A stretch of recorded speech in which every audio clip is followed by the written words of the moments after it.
Welcome back to my Storyland for part 3 of Alice's Adventures in Wonderland by Lewis Carroll.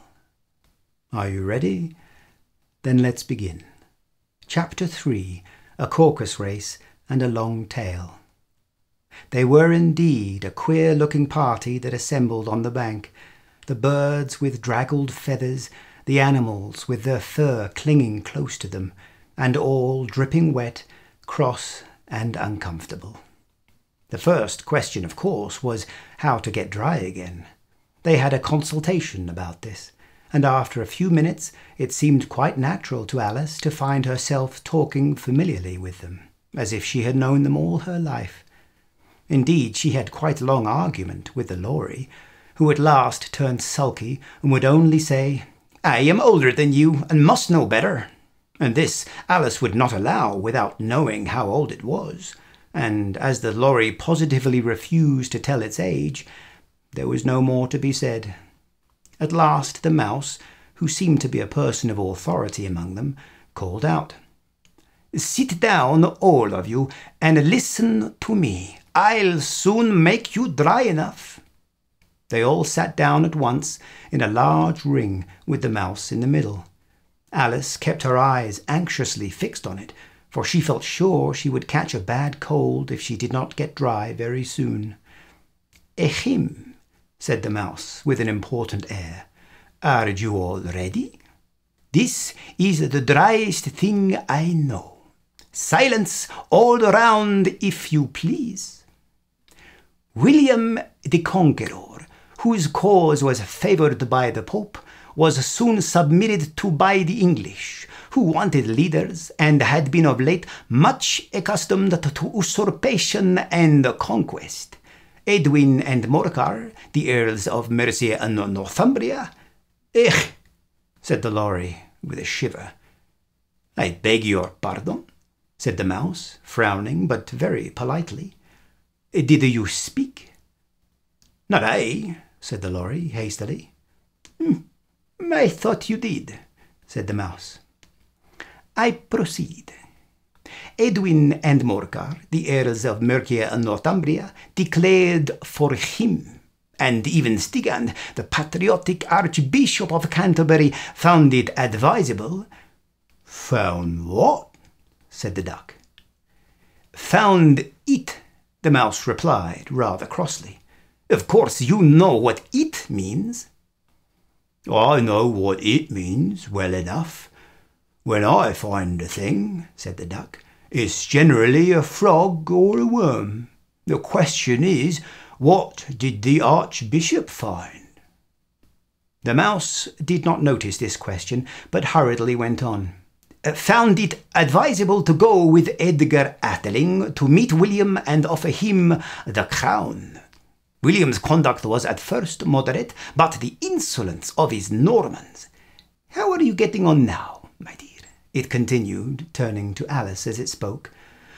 "As wet as ever," said Alice in a melancholy tone. "It doesn't seem to dry me at all." "In that case," said the Dodo solemnly, rising to its feet, "I move that the meeting adjourn for the immediate adoption of more energetic remedies."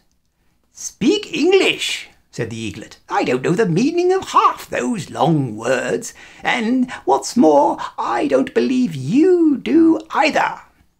And the Eaglet bent down its head to hide a smile. Some of the other birds tittered audibly. "What I was going to say," said the Dodo in an offended tone, "was that the best thing to get us dry would be a Caucus-Race." "What is a Caucus-Race?" said Alice. Not that she wanted much to know, but the Dodo had paused as if it thought that somebody ought to speak, and no one else seemed inclined to say anything. "Why," said the Dodo, "the best way to explain it is to do it. And as you might like to try the thing yourself some winter day, I will tell you how the Dodo managed it. First, it marked out a race course in a sort of circle. The exact shape doesn't matter, it said. And then all the party were placed along the course, here and there. There was no 1, 2, 3 and away, but they began running when they liked, and left off when they liked, so that it was not easy to know when the race was over. However, when they had been running half an hour or so and were quite dry again, the Dodo suddenly called out, "The race is over!" And they all crowded round it, panting and asking, "But who has won?"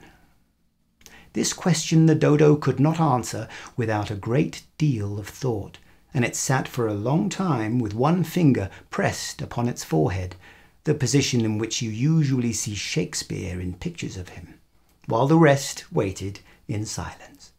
At last the Dodo said, "Everybody has won, and all must have prizes." "But who is to give the prizes?" quite a chorus of voices asked.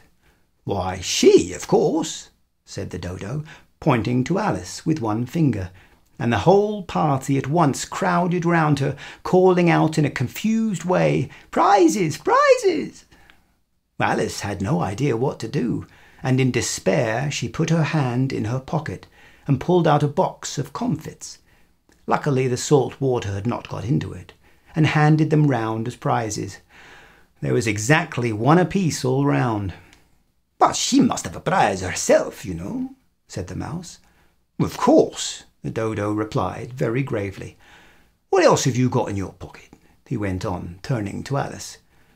"Only a thimble," said Alice sadly. "Hand it over here," said the Dodo. Then they all crowded round her once more, while the Dodo solemnly presented the thimble, saying, "We beg your acceptance of this elegant thimble." And when it had finished this short speech, they all cheered.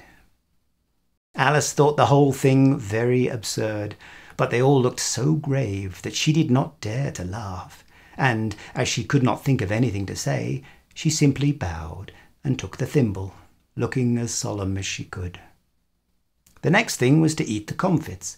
This caused some noise and confusion, as the large birds complained that they could not taste theirs, and the small ones choked and had to be patted on the back. However, it was over at last, and they sat down again in a ring and begged the Mouse to tell them something more.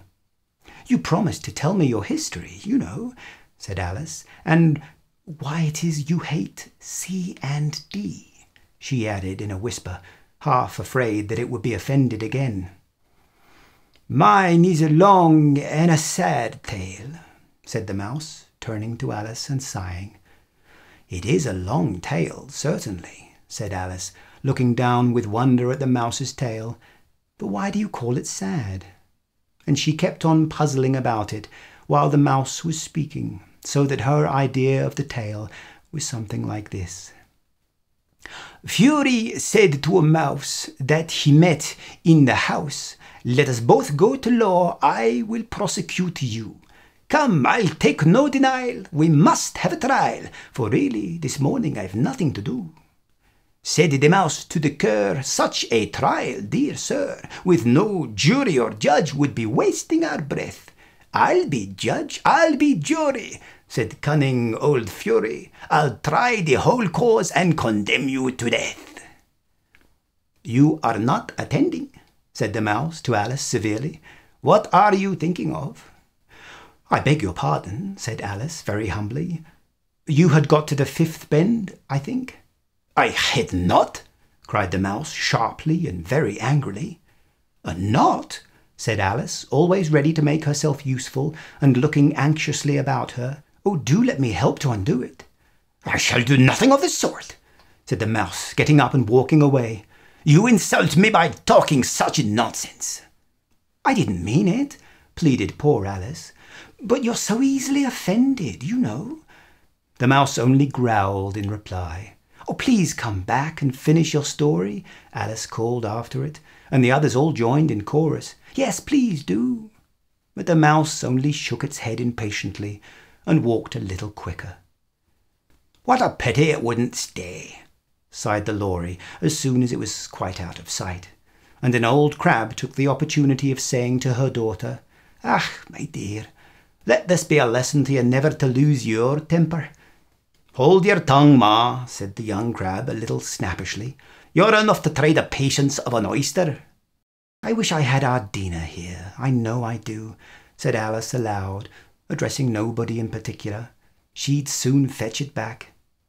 "And who is Dina?" if I might venture to ask the question," said the Lory. Alice replied eagerly, for she was always ready to talk about her pet. "Dina's our cat, and she's such a capital one for catching mice you can't think. And oh, I wish you could see her after the birds. Why, she'll eat a little bird as soon as look at it." This speech caused a remarkable sensation among the party. Some of the birds hurried off at once. One old magpie began wrapping itself up very carefully, remarking, "I really must be getting home. The night air doesn't suit my throat." And a canary called out in a trembling voice to its children, "Come away, my dears. It's high time you were all in bed." On various pretexts they all moved off, and Alice was soon left alone. "I wish I hadn't mentioned Dina," she said to herself in a melancholy tone. "Nobody seems to like her down here, and I'm sure she's the best cat in the world. Oh, my dear Dina, I wonder if I shall ever see you any more." And here poor Alice began to cry again, for she felt very lonely and low-spirited. In a little while, however, she again heard a little pattering of footsteps in the distance, and she looked up eagerly, half hoping that the mouse changed his mind and was coming back to finish his story. And that is where we'll have to end it today, I'm afraid. I hope you enjoyed this third installment of Alice's Adventures in Wonderland. Perhaps I'll see you again for part 4. I certainly hope so. Until then.